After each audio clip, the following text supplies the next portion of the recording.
Dan insya Allah atas kehendak Allah pula, sebagaimana telah disabdakan oleh baginda Nabi sallallahu alaihi wasallam, "Summa takunu khilafatan ala minhajin nubuwah."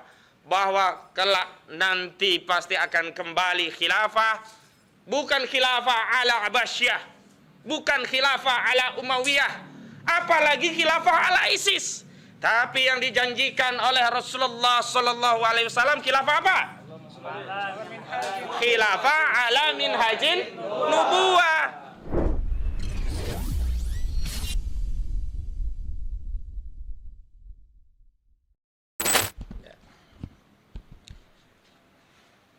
Bismillahirrahmanirrahim. Assalamualaikum warahmatullahi wabarakatuh. Waalaikumsalam warahmatullahi wabarakatuh. Untuk memulai agar perjuangan umat Islam ini mendapatkan pertolongan oleh Allah Subhanahu wa taala, dan agar Allah sibukkan orang-orang yang zalim dengan sesama orang-orang zalim, sehingga orang-orang zalim itu tidak sempat mengganggu aktivitas dakwah Islam, sehingga orang-orang zalim tadi tidak sempat membuat makar terhadap umat Islam, sehingga aktivitas dakwah umat Islam bisa lebih mendapatkan tempat di tengah masyarakat.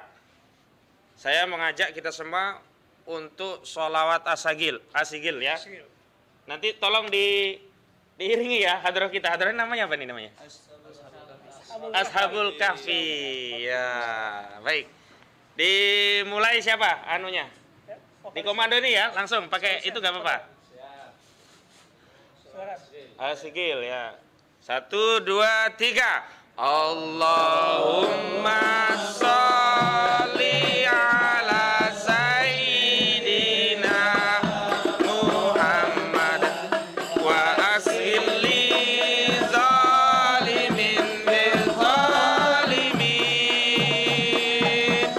Allahumma sholli ala sayyidina Muhammad wa ashil lil zalimin bil zalimin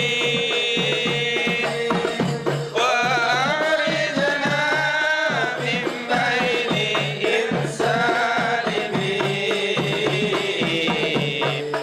wa ala alihi wa sahbihi ajma'in. Satu kali lagi. Allahumma sholli ala sayyidina Muhammad wa ashil lil zalimin bil zalimin wa a'rid sholli ala sayyidina Muhammad wa ashil lil zalimin bil zalimin wa a'ridna min bainihim salimin wa ala alihi wa sahbihi ajma'in. Allahumma sholli alaihi. Alhamdulillah. Alhamdulillahi rabbil alamin. Hamdan katsiran kama amar. Ahmaduhu askuruhu astaghfiruhu. Asyhadu an la ilaha illallah wahdahu la syarikalah. Wa asyhadu anna Muhammadan abduhu wa rasuluhu la nabiyya ba'da wa rasulah. Qala Allah ta'ala fil Qur'anil Karim, a'udzu billahi minasy syaithanir rajim. Ya ayyuhalladzina amanu in tansurullaha yansurkum wa yusabbit aqdamakum. Amma ba'd. Ikhwah, hadirin sekalian, juga para pemirsa yang dirahmati oleh Allah Subhanahu wa taala. Kita panjatkan puji syukur kehadirat Allah Subhanahu wa taala. Allah Subhanahu wa taala yang menciptakan alam semesta. Allah Subhanahu wa taala yang menciptakan kehidupan. Allah Subhanahu wa taala yang menciptakan kita manusia. Allah Subhanahu wa taala yang telah mengutus Muhammad Rasulullah sallallahu alaihi wasallam membawa risalah Islam, di mana risalah Islam itu akan mengatur kehidupan manusia, baik hubungan manusia dengan dirinya sendiri, dengan Allah, dan hubungan manusia dengan manusia yang lainnya. Risalah Islam yang telah mengantarkan Muhammad sallallahu alaihi wasallam menjadi kepala negara Islam yang pertama di Madinah. Risalah yang telah diemban oleh para sahabat yang Allah ridho kepada mereka, dan para sahabat pun ridho kepada Allah, dengan kekhilafan Islam yang pertama kali dipimpin oleh Khalifah Abu Bakar As-Siddiq radhiyallahu an, lalu dilanjutkan oleh Khalifah Umar bin Al-Khattab radhiyallahu an, lalu dilanjutkan oleh Khalifah Utsman bin Affan radhiyallahu an, lalu dilanjutkan oleh Khalifah Ali bin Abi Thalib radhiyallahu an, lalu telah berlalu khalifah-khalifah selanjutnya, baik dari Bani Abbasiyah, Bani Umayyah hingga Turki Utsmani, dan atas kehendak Allah kekuasaan itu dipergilirkan, atas kehendak Allah khilafah itu tegak, dan pada 1924 pada akhirnya atas kehendak Allah pula kekhilafan Islam yang berpusat di Turki Utsmani diruntuhkan oleh seorang antek Inggris, Mustafa Kamal Laknatullah. Dan insya Allah atas kehendak Allah pula, sebagaimana telah disabdakan oleh baginda Nabi sallallahu alaihi wasallam, "Summa takunu khilafatan ala minhajin nubuwah," bahwa kelak nanti pasti akan kembali khilafah, bukan khilafah ala Abbasiyah, bukan khilafah ala Umayyah, apalagi khilafah ala ISIS, tapi yang dijanjikan oleh Rasulullah sallallahu alaihi wasallam khilafah apa? Khilafah ala minhajin nubuwah. Kekhilafan yang ala minhajin nubuwah itu khilafahnya siapa? Khilafahnya para khulafaur rasyidin. Maka ketika khilafah ala minhajin nubuwah nanti akan kembali, maka kaum muslimin akan kembali mendapatkan tokoh-tokoh seperti Abu Bakar As-Siddiq. Allahu Akbar. Kaum muslimin juga nanti akan memiliki tokoh-tokoh seperti Umar bin Al-Khattab. Takbir. Kaum muslimin juga nanti akan mendapatkan tokoh-tokoh seperti Utsman bin Affan. Takbir. Karena kekhilafan ala minhajin nubuwah nantinya juga hanya akan ditopang oleh orang-orang yang soleh, yang amanah, yang pemberani, yang tidak takut celaan orang-orang yang suka mencela, yang mereka kasih sayang terhadap umat Islam, tegas terhadap kekufuran, dan tidak pernah berkompromi, tidak pernah menyatukan antara al-haq dan al-batil, tidak pernah mencampurkan Islam dengan komunisme, tidak pernah mencampurkan Islam dengan kapitalisme. Islam adalah agama yang menjadikan syariat sebagai sumber kedaulatan, bukan dialektika materialisme sebagaimana komunisme, bukan kompromi ya sebagaimana kedaulatan rakyat yang diadopsi oleh sistem kapitalisme. Takbir. Allah. Jadi begini, ada putusan yang dikeluarkan oleh Pengadilan Negeri Jakarta Pusat. Nomor putusannya berapa? Ada yang ingat gak?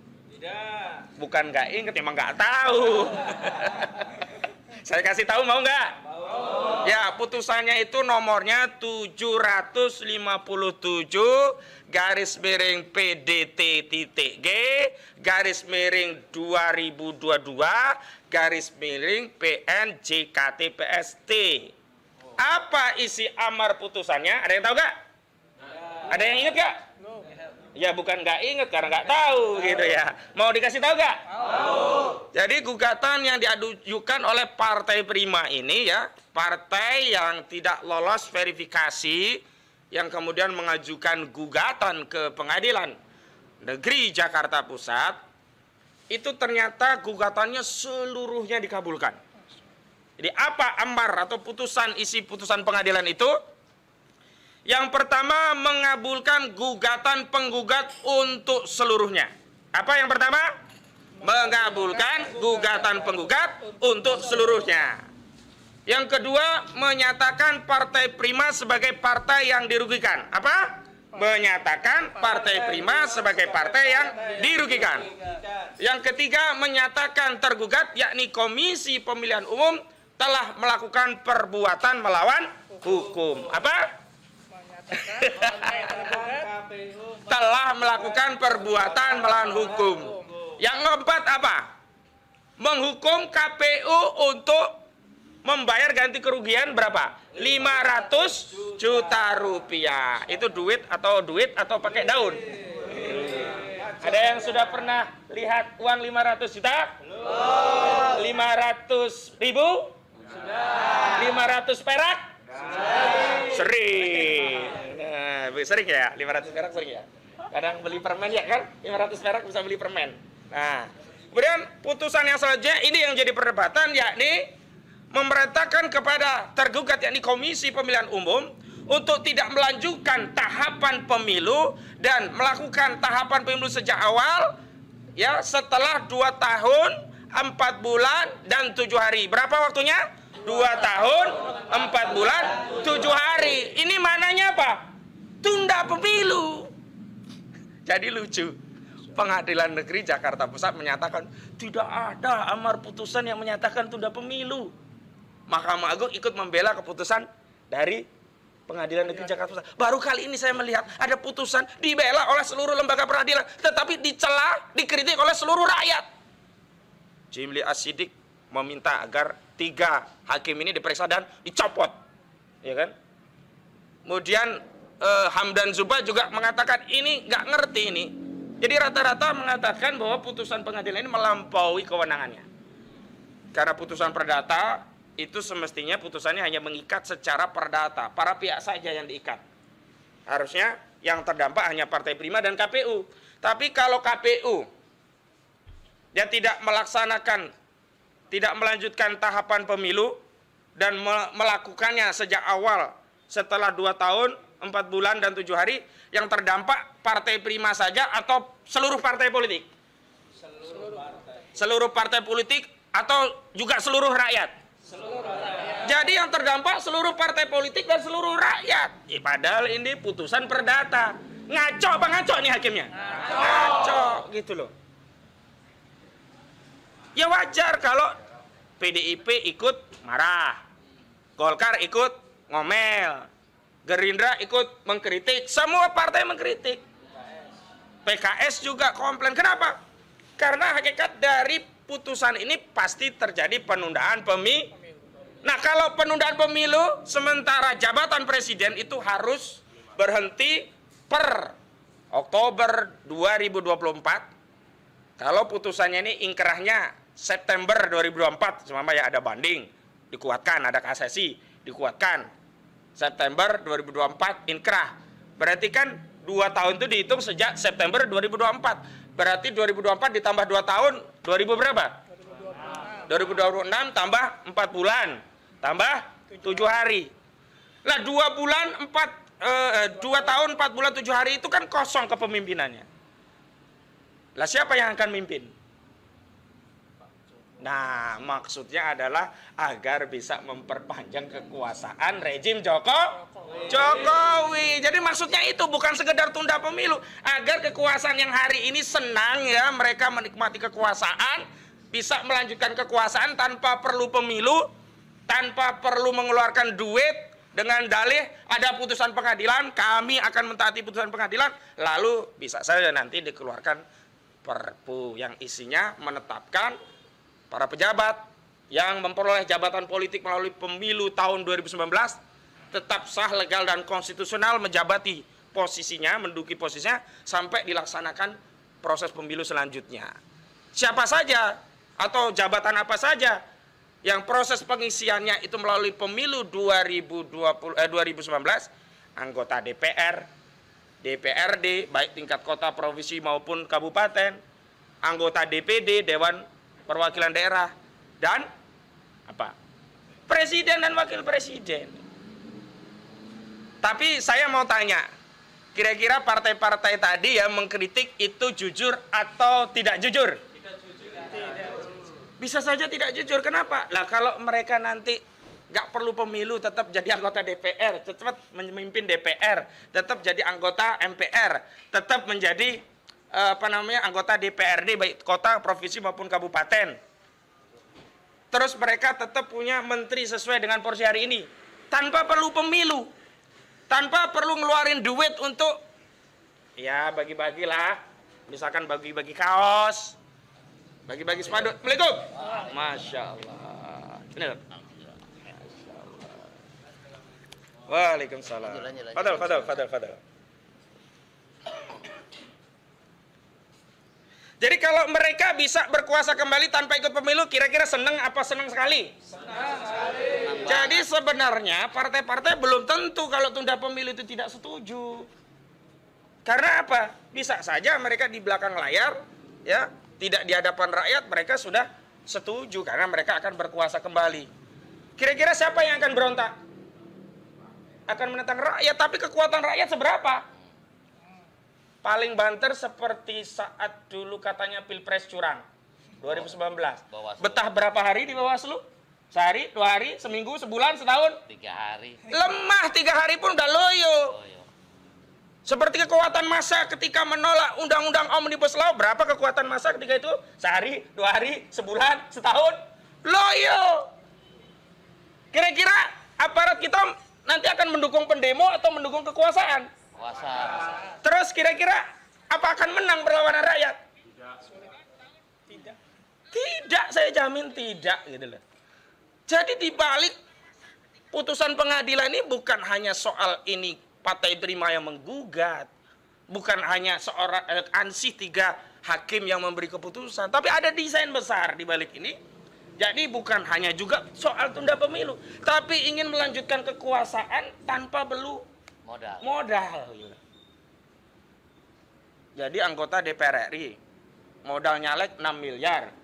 Ini ada kesempatan nambah jabatan 2 tahun, 4 bulan dan 7 hari tanpa keluar duit. Setuju nggak kira-kira? Nggak ngapa-ngapain. Seneng nggak jadi anggota DPR gitu? Benar. Senang. Kalau di luar mungkin dia akan kritik. Oh ini inkonstitusional. Oh ini tidak sejalan. Tapi kalau terjadi diuntungkan nggak mereka? Diuntungkan. Jadi yang pertama saya ingin katakan, ketika ya ada proses tunda pemilu, perlawanan ini bisa jadi akan pura-pura kalau dari partai politik gitu loh. Kalau perlawanan dari rakyat juga, seberapa sih kemampuan rakyat? Dan juga kalau ternyata perlawanan rakyat itu menang, pemilu tetap terjadi atau bahkan dipercepat. Kira-kira kalau setelah pemilu ada yang jadi presiden, ada yang jadi anggota DPR, nasib kita berubah kagak? Kita jadi tiba-tiba jadi orang kaya kagak? Kita tetap seperti ini atau tiba-tiba kita bergelimang harta? Ya seperti ini gitu loh. Artinya apa? Kalau kita melawan tunda pemilu dengan narasi pemilu tetap harus dilakukan atau dipercepat, pertanyaan yang harus kita jawab adalah, apakah setelah pemilu itu ada perubahan bagi umat ini? Atau jangan-jangan kita akan mendapatkan kembali pemimpin yang dulu, saya akan timbul dan tenggelam bersama rakyat, tapi setelah selesai kampanye, meninggalkan rakyat tenggelam, dia timbul bersama kekuasaan. Menyakitkan atau menyakitkan yang seperti ini? Pengkhianat.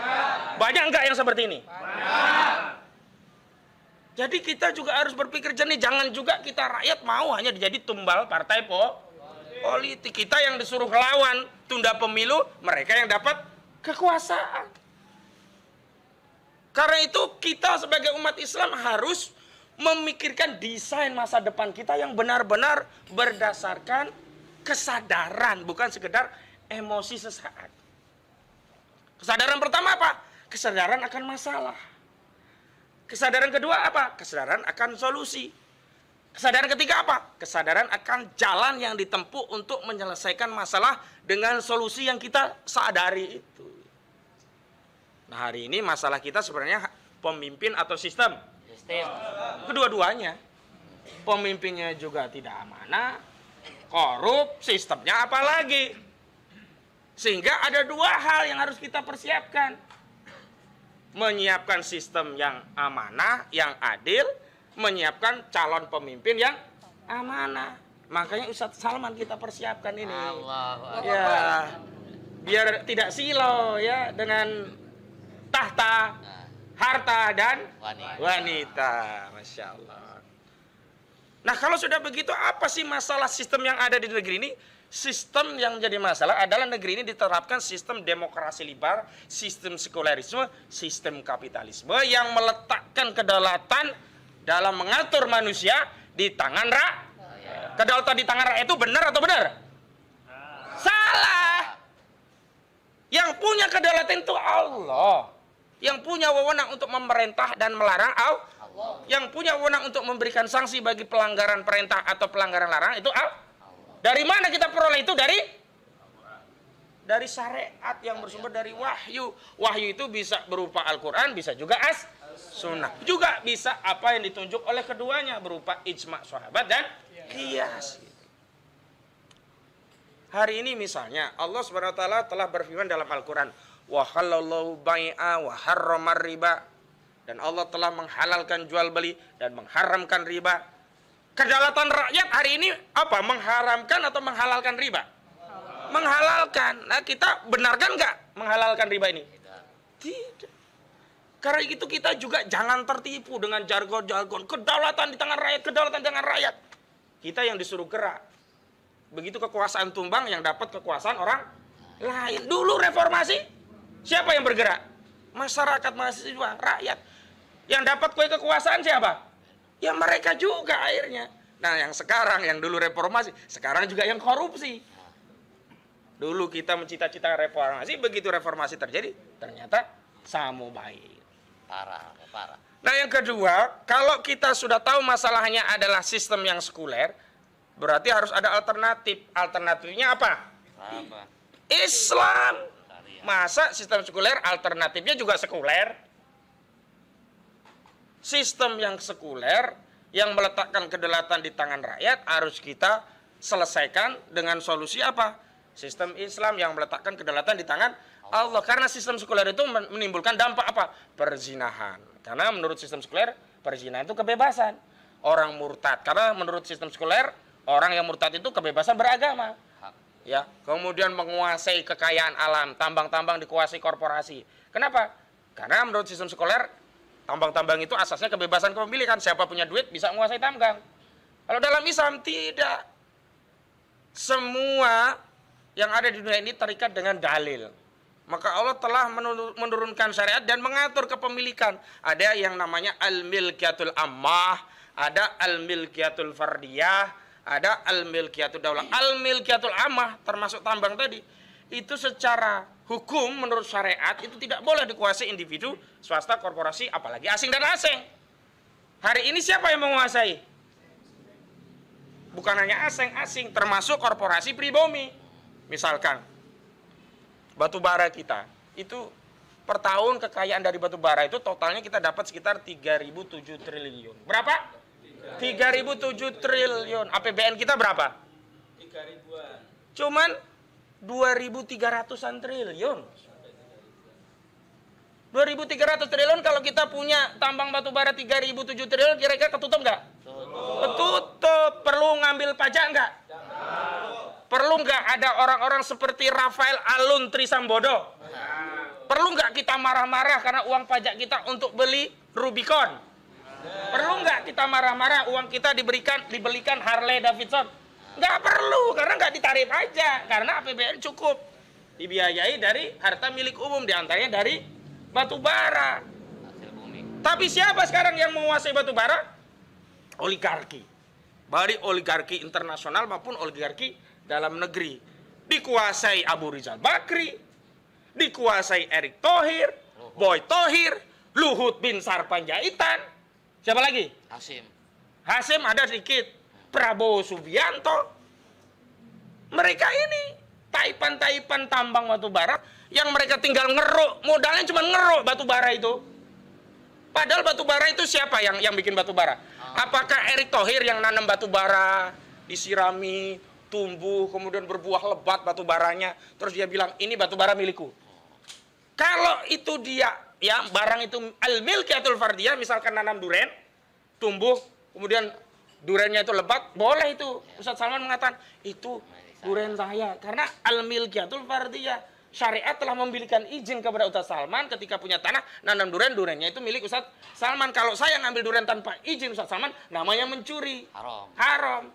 Dan saya kalau mencurinya lebih dari 1/4 dinar dalam bentuk uang, saya bisa dipotong tangan dalam rangka menjaga hak milik Ustadz Salman yang dilindungi oleh syariat. Tapi kalau batu bara itu nggak boleh dimiliki Ustadz Salman. Karena itu kategori al-milkiyatul ammah. Apa dalilnya? Suatu saat Nabi SAW dimintai tambang garam oleh sahabat yang namanya Abiyad bin Hamal. Dikasih oleh Nabi, tapi ada seorang sahabat tanya kepada Nabi, "Ya Nabi, atadri ma qata'talahu ya Rasulullah?" "Ya Rasul, apakah engkau tahu apa yang telah kau berikan?" "Innama qata'talahu ma'al id." Dan sesungguhnya engkau itu telah memberikan tambang milha, tambang batu garam seperti air yang mengalir, artinya depositnya melimpah. Berdasarkan dalil hadis Abiyad bin Hamal ini, maka tambang-tambang dengan deposit melimpah itu tidak boleh dikuasai swasta, individu, korporasi atau asing. Harus milik umat. Dan siapa wakil umat yang mengelola tambang ini? Negara.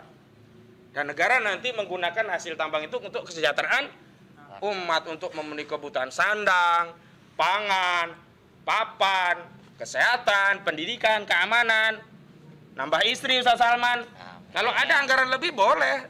Negara ngasih anggaran untuk Ustaz Salman nambah istri. Karena sekarang itu banyak yang pengen nambah istri, tapi apa daya kemampuan tak ada gitu ya. Menyentuh sekali gitu ya. Ekonomi. Ya, selanjutnya kalau sudah tahu itu milik berapa daulah, nah dalam Islam itu harus dikelola oleh negara, dan ini untuk pembiayaan pos APBN atau di Baitul Mal. Ada harta al-milkud daulah itu diantaranya usyur, ghanimah, fai' ya. Itu juga nanti ada harta zakat yang ditaruh pos tertentu yang alokasinya khusus untuk 8 asnaf. Siapa saja? Fakir, miskin, gharib, mu'alaf, musabil, dan seterusnya. Nah, kalau sudah begitu kan berarti perlu solusi Islam yang seperti ini, yang membuat kita tidak dipalaki pajak, yang membuat kekayaan alam kita tidak dirampok asing-asing, juga tidak dikangkangi oleh oligarki pribumi gitu loh. Nanti dikelola oleh negara dan manfaatnya digunakan untuk seluruh masyarakat. Dan yang dimaksud masyarakat di dalam Islam bukan hanya orang muslim. Al-zimmah atau non muslim itu juga nanti diberi pelayanan oleh negara. Dan apa negaranya ini? Saya mau tanya, Abu Bakar itu raja bukan ya? Presiden? Khalifah dia, khalifah. Perdana Menteri? Ratu? Kaisar? Lalu siapa Abu Bakar itu? Khalifah. Negaranya Abu Bakar ya. Negaranya kaum muslim saat itu. Apakah bentuknya kerajaan? Republik? Monarki? Kekaisaran? Lalu apa namanya?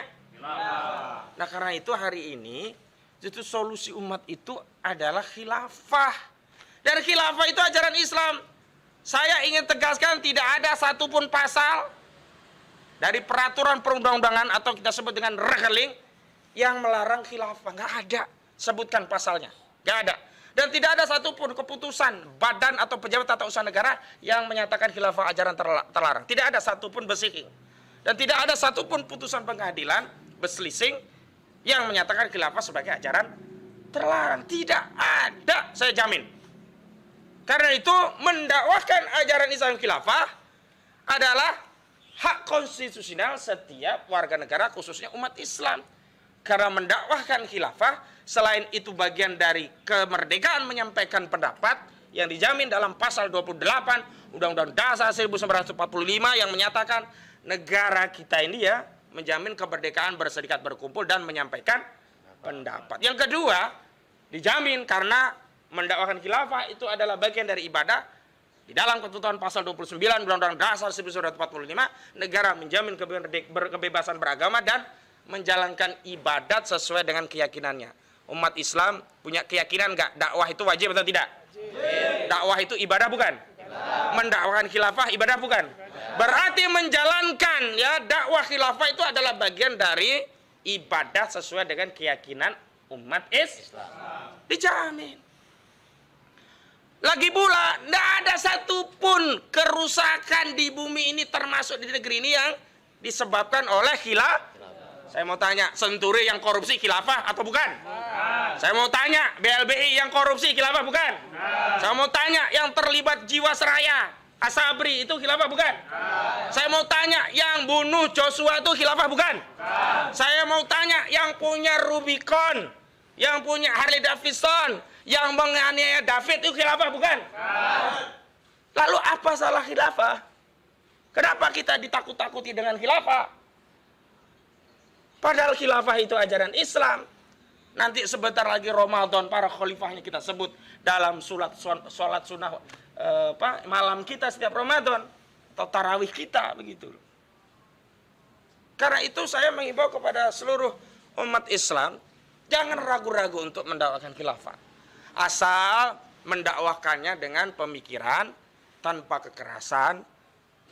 Kalau mendakwakannya dengan cara misalkan gebuki orang, yaitu pidana. Pemaksaan. Itu namanya, kalau gebuki itu namanya tindakan perbuatan kejahatan. Kalau kita menyampaikan pandangan, itu bukan pemaksaan.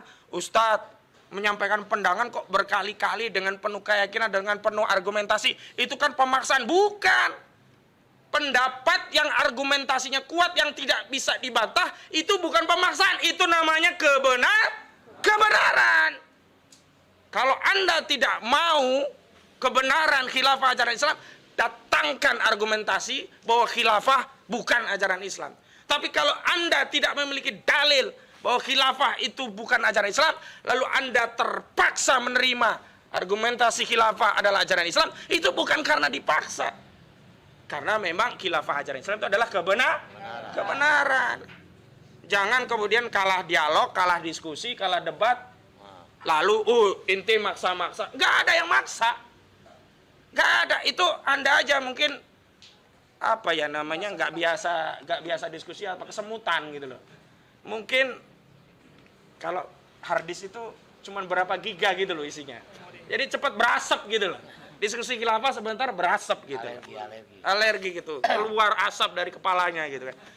Dan yang paling penting, hari ini kalau tidak dengan Islam, tidak diselamatkan dengan khilafah, dengan apa? Saya tadi sudah katakan, apakah ada jaminan kalau negeri ini ganti presiden akan lebih baik? Tiba-tiba utang 7.000 triliun lunas. Tiba-tiba kekayaan alam itu bisa diambil oleh negara. Tiba-tiba kita umat Islam kemudian boleh menegakkan hudud. Diberi kebebasan menegakkan kisos diat, takzir, mukhalafah. Begitu enggak kira-kira? Enggak juga. Padahal kita ini ya diciptakan oleh Allah, itu ada tujuan. Apa tujuan manusia diciptakan oleh Allah? Wa ma khalaqtul jinna wal insan illa. Kita itu suruh ibadah. Nah, kalau kita mau ibadah kepada Allah, kita mau mentaati hukum Allah atau hukum rakyat? Hukum Allah. Ngapain kita tunduk pada manusia? Dia juga makannya nasi. Justru kita kalau ingin merdeka, menjadi hamba yang merdeka, beribadah itu ya harus beribadah tunduk kepada hukum Allah. Itulah kedaulatan syariat. Kalau kita ya hanya tunduk kepada Allah, tidak takut, tidak tunduk kepada manusia siapapun, itu hakikatnya jiwa kita merdeka, tentram, tenang. Nggak ada ragu, nggak ada khawatir. Kalaupun saya yang mengikuti Ustaz Salman, taat pada Ustaz Salman, bukan karena Ustaz Salman, karena Ustaz Salman membawa kebenaran, yang kebenaran itu berasal dari Allah. Jadi hakikatnya saya juga taat kepada Allah. Maka ketika ada ayat Al-Quran yang mengatakan, ya ayyuhalladzina amanu atiullaha wa atiur rasul wa ulil amri minkum, itu dibatasi ulil amri yang dia taat kepada Allah dan Rasulnya. Kalau ulil amri itu membangkang kepada Allah dan Rasulnya, ya tidak perlu ada ketaatan. Justru kewajiban kita mengingatkan, muhasabah. Ini waktunya berapa ini? Habis nanti. 3 menit lagi. Suara saya juga mau habis ini. 3 menit lagi. 3 menit lagi. Ya, 3 menit lagi. Saya ingin simpulkan, pertama, ada desain kekuasaan yang ingin terus berkuasa melalui berbagai modus operandi, termasuk di dalamnya adalah dengan tunda pemilu. Dulu pakai narasi ada perang Ukraina dan Rusia, ada pakai narasi pandemi COVID-19. Karena itu semua ditolak. Sekarang pakai narasi putusan pengadilan. Setelah 3 periode nggak laku-laku gitu. Yang kedua, ada pertarungan elit politik hari ini yang pada akhirnya mereka hanya berlawanan di depan kamera media. Tapi di belakang mereka sebenarnya juga kompromi. Kalau terjadi tunda pemilu, semuanya diuntungkan. Semua partai itu gak mendukung rejim hari ini. Coba. Munafik ya. Coba kalau partai itu, Ustaz Salman, tetap jadi anggota DPR tanpa perlu pemilu cukup diperpanjang. Nah, enak, Seneng nggak? seneng banget. Seneng banget. Enak bener.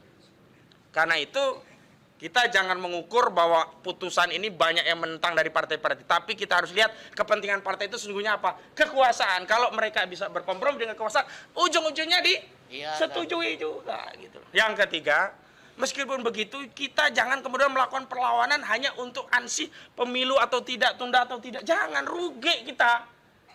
Nanti yang berkuasa adalah mereka yang menunggangi isu-isu ini untuk terus berkuasa, untuk mengambil alih. Misalkan yang belum pengen presiden, pengen gantian jadi presiden, pengen jadi menteri, pengen jadian menteri, pengen jadi komisaris, pengen jadi komisaris, pengen jadi direksi BUMN, direksi BUMN. Jangan, rugi kita. Maka kita harus punya agenda sendiri, agenda yang merdeka dari intervensi partai politik maupun oligarki. Apa itu? Agenda perubahan menuju penegakan syariah Islam. Dan inilah jaminan kebahagiaan kita, kebaikan kita, baik di dunia maupun di akhirat. Takbir. Allah. Assalamualaikum warahmatullahi wabarakatuh.